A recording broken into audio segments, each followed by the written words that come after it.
The summer of 1777 had ended in triumph at Saratoga, but the victory carried a hidden cost, one that would reveal itself in the months ahead. General John Burgoyne's army had marched south from Canada with confidence, expecting to meet Sir William Howe coming up the Hudson from New York. The two forces were to link at Albany, sever New England from the rest of the rebellion, and crush the American cause in a single campaign. Yet Howe never came. Instead of sailing north, he turned his fleet southward, vanishing over the horizon toward Chesapeake Bay. Burgoyne was left alone, exposed, and ultimately trapped. For years no one could explain why Howe abandoned his brother general. The mystery lingered until, decades later, a single document surfaced, a letter that cast a long, dark shadow over the entire campaign. It came from the pen of Charles Lee, the same ambitious, quarrelsome officer who had once been captured by the British at Basking Ridge. Taken to New York and confined in City Hall, Lee had quickly realized his old rank as a British lieutenant colonel might not protect him. Sir William Howe viewed him as a deserter and toyed with the idea of hanging him outright. Fearing legal complications, Howe wrote to London for instructions. Lord George Germain replied, "Send Lee to England for trial." Lee was already aboard ship when a letter from Washington arrived. The American commander informed Howe that 5 Hessian field officers were being held as hostages for Lee's safety. Any harm to Lee would bring reprisals. Howe hesitated. The king approved the caution. Lee stayed in New York, his fate hanging in limbo. For a full year letters shuttled between London and America, until Germain finally persuaded the reluctant king to treat Lee as a prisoner of war, eligible for exchange. During those months of captivity, Lee did something far worse than surrender. In a private meeting with Howe and his staff, he handed over a detailed plan and blueprint for defeating the American rebellion. He advised the British to strike at the heart of the rebellion, seize control of the Chesapeake, cut off Virginia and Maryland, isolate New England, and force Washington into a corner where he could be destroyed. The plan bore an eerie resemblance to the strategy Howe actually followed, and whether Howe acted on Lee's advice or simply arrived at similar conclusions, the damage was done. A man who had sworn loyalty to the American cause had betrayed it for personal safety and favor. Burgoyne, meanwhile, had no such treachery to blame. He had clear orders to move south down the Hudson. Howe had vague instructions to move north, but also permission to deviate if he saw advantage elsewhere. Sound military logic demanded cooperation.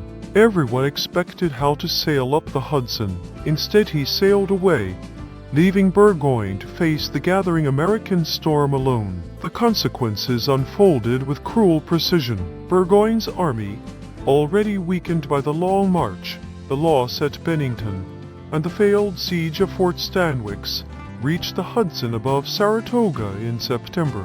There it met Horatio Gates and an ever-growing Northern army. After 2 fierce battles at Freeman's Farm and Bemis Heights, Burgoyne found himself surrounded. Militia poured in from every direction. Supplies vanished. Winter closed in. On October 17, 1777, he surrendered nearly 6,000 men, the largest capitulation of British forces on foreign soil in a generation. The captured army was never sent home as promised. The convention signed at Saratoga stipulated that Burgoyne's troops would march to Boston and sail for Europe, never again to serve in America. Congress, however, refused to honor the agreement, fearful that the parole soldiers might reinforce the British elsewhere. Congress delayed and obstructed every step. Ships waited in vain at Boston Harbor. The troops remained prisoners, shifted from camp to camp, first near Boston, then in 1778 to Charlottesville, Virginia, where Thomas Jefferson himself helped them build rude barracks and plant gardens on the Pleasant Ridge near Monticello. Jefferson treated the officers with courtesy, loaned them books, and did everything in his power to ease their captivity. Years passed, some officers were exchanged. Burgoyne himself was allowed to return to England on parole in the spring of there. Still technically a prisoner, he took his seat in Parliament and became one of the most vocal defenders of the American cause. The rank-and-file soldiers, especially the Germans, fared differently. Many preferred America's open land to the rigid hierarchies of Europe. By 1783 most had dispersed across the new nation, quietly becoming citizens. A few escaped, others were exchanged or simply faded into frontier life. The Saratoga Campaign had been one of the most dramatic and consequential in history. Its landscapes were grand and stirring lakes, forests, river valleys framed by mountains. Its cast of characters was unforgettable. The feathered Mohawk sachem Joseph Brant, the helmeted Brunswick dragoon, the blue-frocked New England yeoman, ancient barbarism, medieval chivalry, and the rising tide of industrial democracy had collided in a deadly struggle for control of North America's strategic center. Yet the victory came at a moral price. Congress's refusal to honor the convention tarnished the triumph. As one observer wrote, to a people struggling for political life, the moral support derivable from the maintenance of honor and good faith was worth a dozen material victories. The decision sacrificed principle for expediency. It invited condemnation from impartial historians and dimmed the luster of the battlefield success.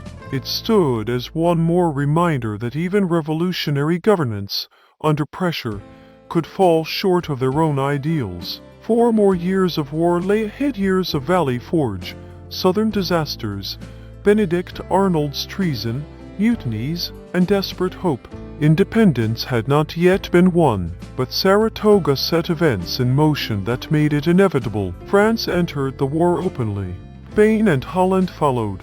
Britain found herself fighting a world war stretched thin across oceans. The American cause, battered but unbroken, gained breathing room.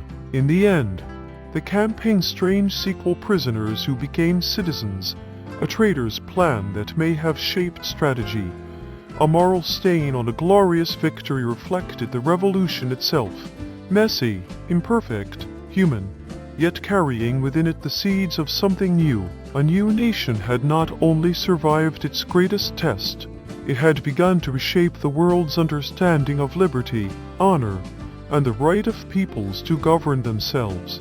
The war would drag on, but after Saratoga, the outcome was no longer in doubt. The British Empire had met its match not in numbers or wealth, but in the stubborn will of ordinary men who refused to be ruled without consent. And somewhere along the Hudson, in the autumn of 1777, the future United States took one decisive step closer to being born.